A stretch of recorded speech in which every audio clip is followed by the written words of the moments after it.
Hello future CPAs! Our lesson for today is partnership liquidation. So finally, we are already on the final stage of partnership accounting. So liquidation refers to the termination of a business operation. So ito na yung winding up of business activities where partnership assets are sold, the partnership creditors are paid, and i-distribute natin yung remaining cash na matitira sa partners. So a business is said to be liquidated when its business operations are completely terminated.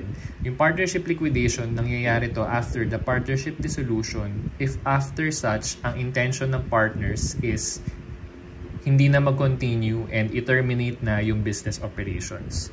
So, we have two kinds of partners. We have limited partner and general partner. So, alam na natin yan mula pa nung inaral natin ang partnership formation. So, ang limited partners, their liability is limited only to his capital contribution. So, for example, ang capital balance niya lang sa partnership is 100,000 pesos. So, kapag kinulang yung assets ni partnership para bayaran yung liabilities, hindi i-require si limited partner na mag-invest ng additional cash para tulungan isalba yung partnership kasi limited partner siya. So, the opposite of a limited partner is what we call a general partner. Yung general partner, hindi yan nawawala sa partnership kasi partnership has unlimited liability and general partner is liable up to his personal assets. So, kapag kulang na yung assets ni partnership para bayaran yung kanyang mga liabilities, required si general partner na from his personal assets, magdadagdag siya ng cash sa partnership para masettle yung natitirang liabilities. Kasi sa partnership, hindi pwedeng hindi mabayaran 100% lahat ng utang at lahat ng liabilities. Unlike sa corporate liquidation, which i-discuss natin sa next set of videos natin. So, yung partnership liquidation, it consists of 5 steps. So, una, sell all non-cash assets. So, alam ko yan din yun. Pero second, sub-step is distribute losses to partners. So, for example, binenta natin yung non-cash assets worth 120,000. Ang naging proceeds lang natin is 100,000 pesos. Meron tayong losses na 20,000. Yung losses na yan, i-distribute natin sa capital balances ng partners. So, after which, yung may mga partners na posibleng maging negative na yung kanilang capital balances. So, yun yung tinatawag natin na capital deficiency. Kaya ang third step natin, pag nangyari man yun, is absorption of capital deficiencies. So, the fourth step, kapag yung na-absorb na yung capital deficiencies, meaning to say, ang goal natin kasi is walang negative na capital balance. So, nagagawa natin yon by means of, for example, negative na yung capital balance ni limited partner. Ipapa-absorb natin yung losses na yon sa or yung negative capital balance na yon sa partner na may positive balance pa, or sa general partner na may negative capital balance pero solvent naman sila, incapable naman sila na mag-invest pa ng additional. So, yan yung third step natin.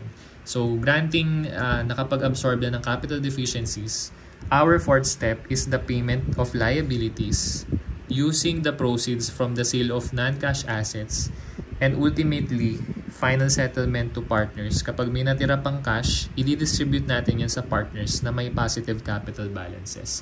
So, if ever you are already confused in solving problems in partnership liquidation, just always go back to the concept of accounting equation. Assets minus liabilities equals equity. So, sa pagsasolve ng problems sa partnership liquidation, it's very important na you always make sure na balanse yung accounting equation mo. So, paano natin gagawin yon? So, meron tayong two methods sa partnership liquidation. We have what we call the lump sum liquidation, which would be the focus of this video. And the second, the installment liquidation, which would be the focus of the next video. So, let's now proceed to lump sum liquidation. So, it's basically about balancing the accounting equation. So, yung assets, it consists of two. We have cash and non-cash.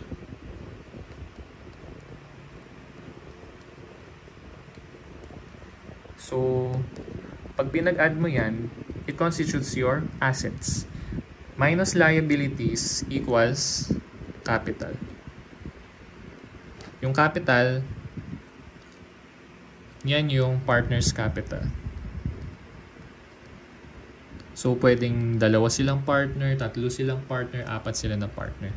So, a while ago we mentioned, sell all non-cash assets. Pag nagbenta ka ng non-cash assets, yung cash mo madadagdagan. So, ang tawag doon, proceeds.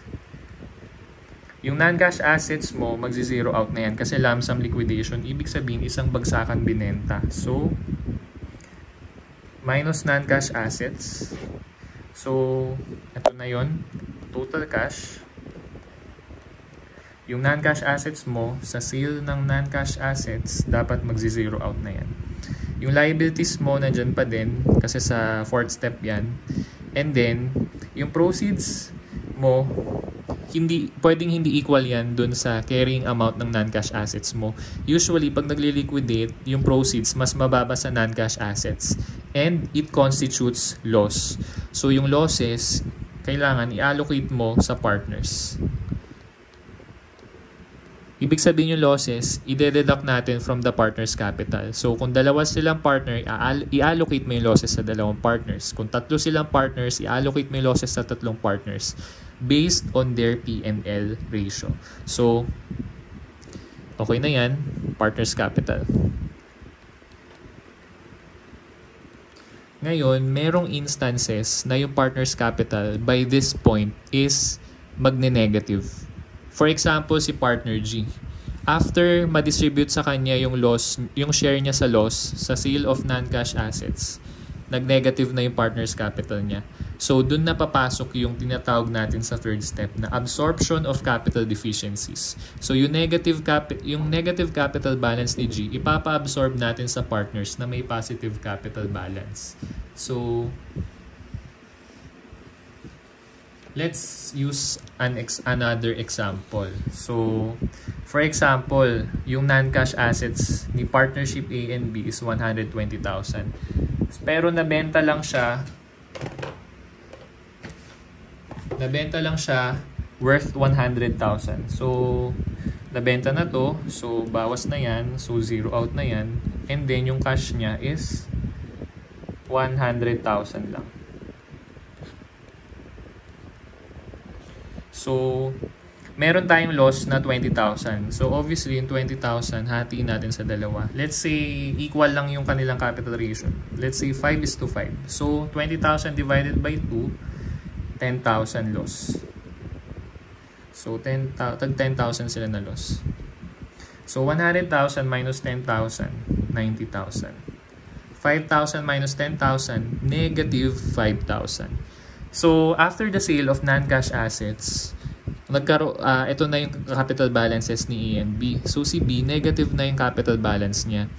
So, ang tanong, pwede niya bang ipa-absorb yung negative capital balance niya kay partner A? Ang sagot is depende. So, ang una nating titignan is yung from the point of view ni A ha. So, si A, ang tanong natin, pwede ba niyang i-absorb yung negative 5,000? So, ang una nating titignan is yung capital niya. Pangalawa is yung net personal assets. So, yung capital basically, eto yun, yung 90,000. So, yung net personal assets naman, yan yung interest niya outside the partnership. So, ang formula niyan, Personal assets minus personal liabilities. So, pag positive, ibig sabihin, solvent. Personally solvent. Pag negative, insolvent. So, ngayon, 90,000. So, positive. So, positive din yung net personal assets niya. Sabihin na natin ganun. So, pwede nating ipa-absorb sa kanya yung loss na 5,000. What if yung capital naman ni A is positive? Pero negative naman yung net personal assets niya. Pwede ba nating ipa-absorb sa kanya yung 90,000? The answer is yes. Pwede. Kasi positive naman yung capital niya. What if negative yung capital niya? Halimbawa, yung 90,000 dito, sabihin na natin naging negative 10,000 kunyari. So, mas mataas pa yung pagiging negative niya sa capital balance ni letter B. Negative yung capital niya, pero positive yung net personal assets niya based dun sa given data sa problem. For example, yung 5,000 na negative ni B, pwede ba natin ipa-absorb kay A? The answer is yes. So, ang gagawin ni A, i-absorb niya yung 5,000. So, magiging negative 15,000 na. So, hindi magkadugtong yan ha. Scenario 1 to. Ito, scenario 2. So, 15,000. Ngayon, yung using his net personal assets, magdadagdag siya ng 15,000 from his net personal assets para mag-zero out yung balance niya. So, ganun yung mangyayari. Paano naman kung negative yung capital ni partner A, negative din yung net personal assets niya? Yung 5,000, hindi natin pwede ipa-absorb yan kay partner A. So, hindi pwede. Yan, nilagyan ko ng X. Hindi pwede. So, kailangan, ang mag-absorb ng 5,000, yung ibang partners na qualified, na positive-positive, positive-negative, or negative-positive. So, kung may iba pa silang partners, sila yung mag-absorb ng 5,000. Negative ni partner B. Hanggang sa mag-zero out. So, parang binabalanse natin ng binabalanse hanggang sa mawala yung negative capital balances. So, yun yung concept ng lump sum liquidation. So, we're done with our third step, which is the absorption of capital deficiencies. So, additionally, kung general partner, si partner A, syempre, diba, si partner A. So, ang tanong natin, pwede ba ipa-absorb sa kanya yung negative 5,000? So, kung solvent siya, so, ang tanong natin, required ba siya na magkaroon ng additional investment? So, question mark. So, kapag solvent siya, oo, required. Pero pag insolvent, hindi na natin siya i-require na magkaroon ng additional investment. Kaya kanina, ito, yung 15,000, yan yung tinatawag natin na additional investment. Kasi general partner pala si A. Pero kung limited partner siya, hindi siya required. At kung general partner naman siya, pero insolvent naman siya, hindi rin siya required na gawin yan. Dapat sa ibang partner ipa-absorb yung losses. So, that's how lump sum liquidation works. That's how capital deficiency absorption also works. Now, on our fourth step, payment of liabilities. So, after the absorption of capital deficiencies, CDs na lang. Diyan na, updated na, partner's capital. Ngayon, okay na yan. Settled na tayo sa equity side ng equation. Okay na. Dito na tayo sa liability side. So, yung natitirang cash, gagamitin na natin to pay the liabs. So, minus liability, zero out na yan sa fourth step natin. And then, yung payment to liabs, babawas natin yan sa cash. So, eto na lang yung remaining cash natin. So, yung remaining cash, gagamitin na natin to distribute or pay the remaining partner's capital. Babayaran natin ha, pag positive yung capital balance ng partner. Pero hindi na natin babayaran pag negative na yung capital balance ni partner.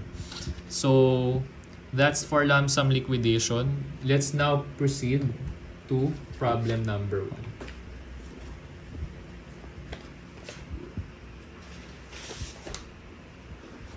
So, problem number 1, lump sum liquidation. So, the partnership of A, B, and C is being liquidated. So, basahin muna natin yung tinatanong sa atin.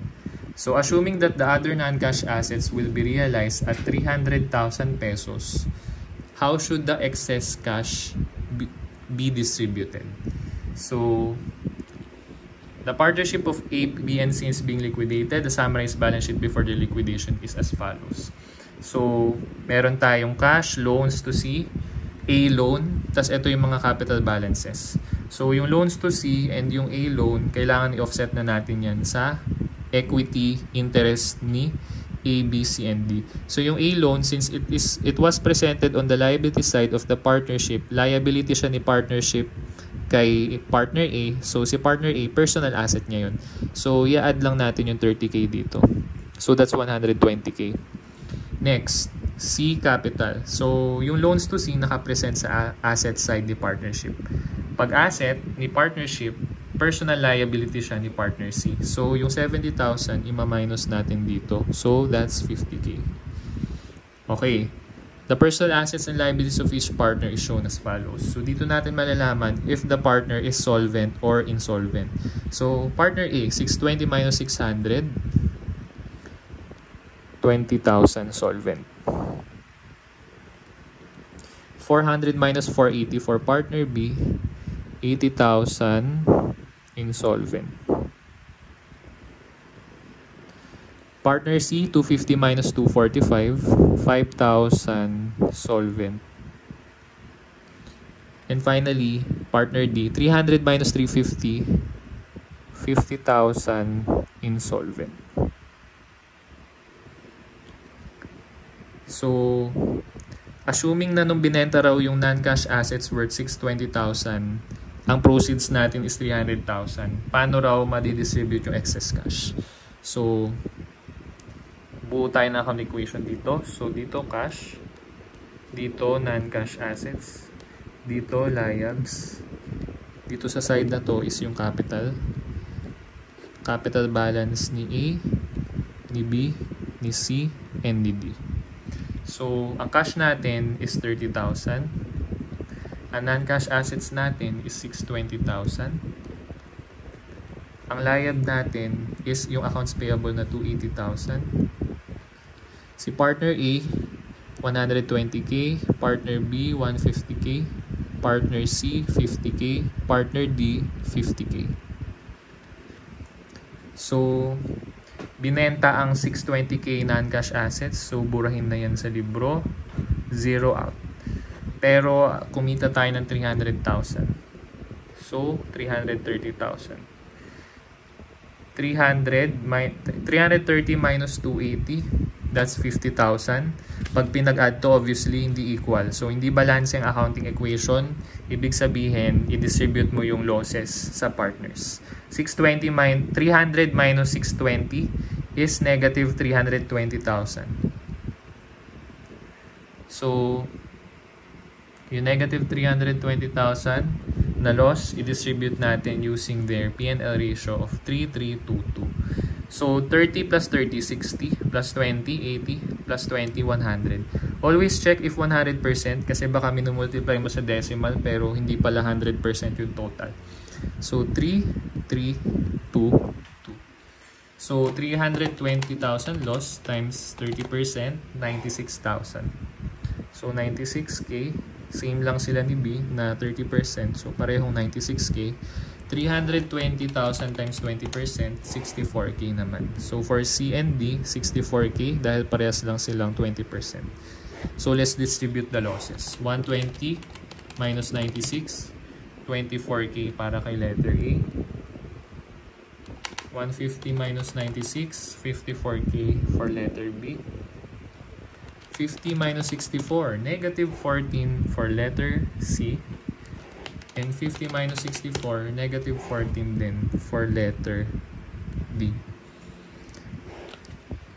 So, liability hindi pa bayad, kaya bring down lang natin. So, asset minus liab, 330 minus 280 is 50K. Ito dapat maging 50K. So, let's see if the accounting equation is still balanced. 24 plus 54 minus 14 minus 14. So, balance 50,000. So, ibig sabihin, tama pa yung ginagawa natin. Now, the second step after the distribution of losses is absorption of capital deficiencies. So, as you can see, meron na tayong negative capital balance, si C and si D. So, i-distribute muna natin yung kanilang capital losses. So, ngayon, pareho silang negative. So, meron tayong dilemma. So, ito bang pareho negative capital balance ipapa-absorb kay A and B? So, tingnan natin. Si partner C, negative ang capital balance pero sa personal assets niya or net personal assets, solvent siya. Si partner D naman, negative yung capital balance and at the same time, insolvent din siya. So, sabi natin kanina, kapag ang partner is negative ang capital, negative pa ang personal assets niya, hindi pwedeng mag-absorb ng losses si D. Pero, sabi natin kanina, pag negative ang capital, pero positive ang net personal assets, pwede siya mag-absorb ng losses. That's the exact situation of partner C. Negative ang capital, pero positive ang net personal assets. In other words, solvent siya. So, negative na siya, pero pwede niyang i-absorb, pwede siyang mag-share kay A and B sa pag-absorb ng 14,000 negative capital balance ni D. So, negative 14, para mag-zero out, you have to add 14K para mag-zero out. Ngayon, yung 14K, i-distribute kay A, B, and C using their capital ratio. 3 plus 3, 6, plus 2, 8. So, 3 over 8, 3 over 8, 2 over 8. So, 14,000 times 3 over 8, 5,250. So, 5.25K na lang. 5.25K, pareho si A and B. And, times 2 kay A and B, minus 14,000. Remainder ng loss, si C ang mag-absorb. So, negative 3.5K. So, sir, negative na nga yung capital balance ni C, tas nag-absorb pa siya ng loss ng ibang partner. So, again, negative yung capital balance niya, pero dahil solvent naman siya, pwede siya mag-absorb ng loss ng ibang partner na negative. So, let's now compute the updated capital balance. 24 minus 5,250 for letter A, 18,750. For letter B, 54,000 minus 5,250, 48,750. For partner C, 14,000, negative 14,000 minus 3,500. So, nadagdagan pa. Naging negative 17,500. And kay partner D, 0. So, ano ang next step natin? So, dahil negative si partner C, pero ang tanong, solvent ba si partner C? The answer is yes. At dahil solvent siya, yung natitira niyang 5,000 personal assets, required siya na ipasok yung pera na yan sa partnership. So, yung 5,000, add natin dito. 5,000. So, mukhang maubusan tayo ng space dito. So, negative 17,500 plus 5,000 pesos, 12,500 negative. So, ito wala. So, 0 pa din. Ito, 18,750 pa din. Ito, 48,750 pa din. So, ito na yung loss ni C. At this point, pwede pa ba siya mag-invest? Kasi yung 5,000 personal assets niya, ininvest na niya sa partnership. So, zero na. At pag zero na, ibig sabihin, insolvent na siya. Si partner C.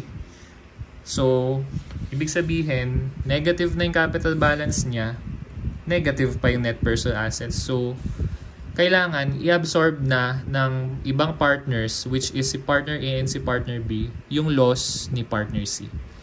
So, using their capital ratio of 3:3, so maghahati lang sila basically. So, 12,500 divided by 2, 6,250. So, paghatian nyo na, partner A and partner B, yung loss ni partner C, para matapos na tong problem. So, add 12,500, deduct 6,250 from the other partners with capital balance. Zero out na yung partner D, zero out na tong partner C.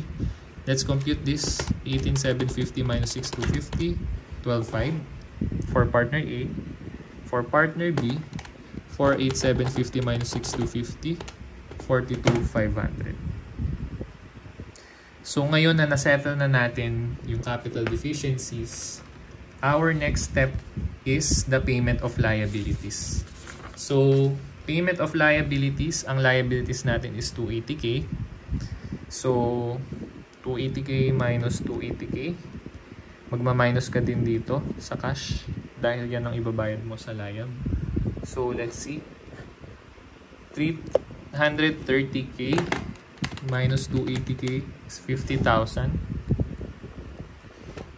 Ito, zero out na. So, unti-unti nang naliliquidate ang mga kaganapan. Nag-zero out ng non-cash asset, nag-zero out ng liabilities. Ang natira na lang is 50k cash and capital balances with a total of 12,500, and 42,500. So, itong 5,000 pala na additional investment ni partner C from his personal assets, don't forget na i-debit natin sa cash. So, dapat equal lagi yung account equation. So, that's 55k. So, after the 4 steps, ang final step natin would be the final settlement to partners. So, bayaran na natin yung partners. So, tingnan natin kung sakto to sa 55k. Ito, 12,500 plus 42,500, 55. So,